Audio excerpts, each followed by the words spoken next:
حياكم الله وبياكم إخواني في برنامجكم الأسبوعي درر من سور. واليوم معنا سورة عظيمة من سور القرآن، ألا وهي سورة هود. وسورة هود سورة مكية، وسميت بهذا الاسم لذكر قصة هود مع قومه عندما دعاهم إلى التوحيد.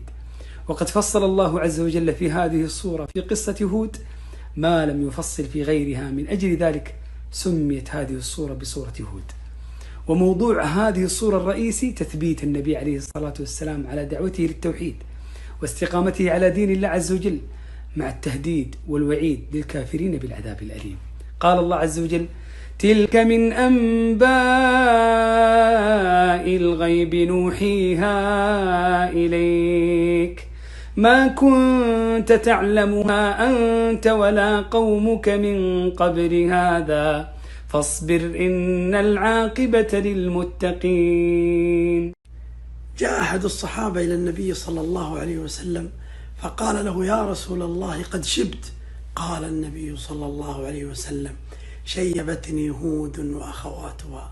وفي رواية: شيبتني هود والواقعة والمرسلات وعما يتساءلون وإذا الشمس كورت. شيبت النبي صلى الله عليه وسلم، وذلك مما جاء فيها من أهوال يوم القيامة وقصص الأمم السابقة وما حصل لهم، وهذا كله من تدبر النبي صلى الله عليه وسلم لهذا القرآن العظيم. الناس ينقسمون إلى قسمين، منهم من هو موفق ومنهم من هو مخذول. الموفق من شرح الله صدره لطاعته ومرضاته والقرب منه سبحانه وتعالى. قال ربي جل وعلا في سورة هود: وما توفيقي إلا بالله عليه توكلت وإليه أنيب. أجمع العارفون بالله أن التوفيق أن لا يكلك الله إلى نفسك، والخذلان أن يخلي الله عز وجل بينك وبين نفسك. إن الموفق من حباه الله قلبا يسير بنوره وهداه، لولا توافيق الإله لنا لما كنا نسير إلى الهدى لولاه.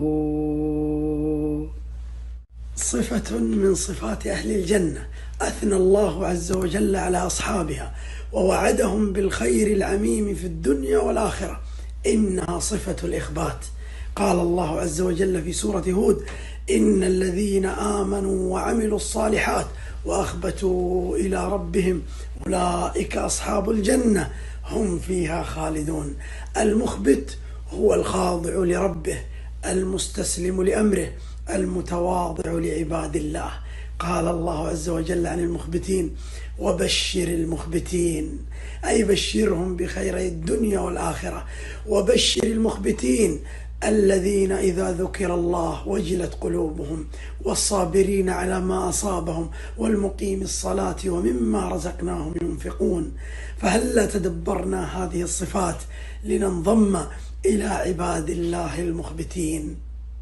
الظلم عاقبته وخيمة، ومن الظلم التعدي على الناس وأخذ الأمور بغير حقها الذي أباحه الله.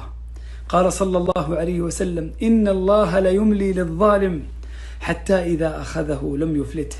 ثم قرأ آية في سورة هود: قال ربي: وكذلك أخذ ربك إذا أخذ القرى وهي ظالمة إن أخذه أليم شديد. رسالة لكل ظالم: إلى ديان يوم الدين نمضي وعند الله تجتمع الخصوم، ستعلم في الحساب إذا التقينا غدا عند الإله من الملوم. في قصة نوح وابنه في سورة هود درس وعبرة. قال الله عز وجل عن نوح: ونادى نوح ابنه وكان في معزل يا بني اركب معنا ولا تكن مع الكافرين. قال: سآوي إلى جبل يعصمني من الماء. قال: لا عاصم اليوم من أمر الله إلا من رحم. وحال بينهما الموج فكان من المغرقين. فيها درس وعبرة لمن قدم عقله على الكتاب والسنة. ففي قوله: سآوي إلى جبل يعصمني من الماء، هذا عقل. وقوله: لا عاصم اليوم من أمر الله إلا من رحم، هذا وحي. وكانت النتيجة: وحال بينهما الموج فكان من المغرقين. فكل من قدم عقله على الكتاب والسنة غرق في بحور الشهوات والبدع والظلمات. واعلم أن النقل الصحيح لا يتعارض مع العقل الصريح. قال شيخ الإسلام ابن تيمية رحمه الله: وكل من تعود معارضة الشرع بالعقل لا يستقر بقلبه إيمان. كل الأمة بلا استثناء مأمورون بالاستقامة على مراد الله ومراد رسوله صلى الله عليه وسلم، وليس ثم أمر غير الاستقامة إلا الطغيان. قال الله عز وجل في سورة هود: فاستقم كما أمرت ومن تاب معك ولا تطغوا إنه بما تعملون بصير. قال الله: فاستقم كما أمرت لا كما رغبت. ومن أعظم ما يعين العبد على استقامته على دين الله عز وجل أن يكون ممن يحافظ على هذه الصلاة. قال ربي جل وعلا بعد هذه الآية: وأقم الصلاة طرفي النهار وزلفا من الليل إن الحسنات يذهبن السيئات. في ميزان البشر خطأ واحد قد يمحو كل خير وحسنة قدمتها لهم. أما في ميزان رب البشر فقد قال الله: إن الحسنات يذهبن السيئات. قال الله في سورة هود: وأقم الصلاة طرفي النهار وزلفا من الليل إن الحسنات يذهبن السيئات ذلك ذكرى للذاكرين.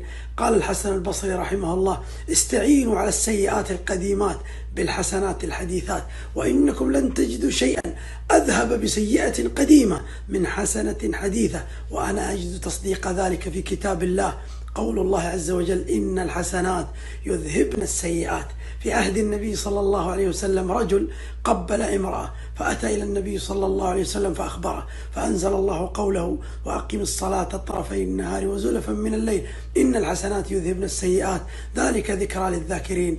قال الرجل: ألي هذه يا رسول الله؟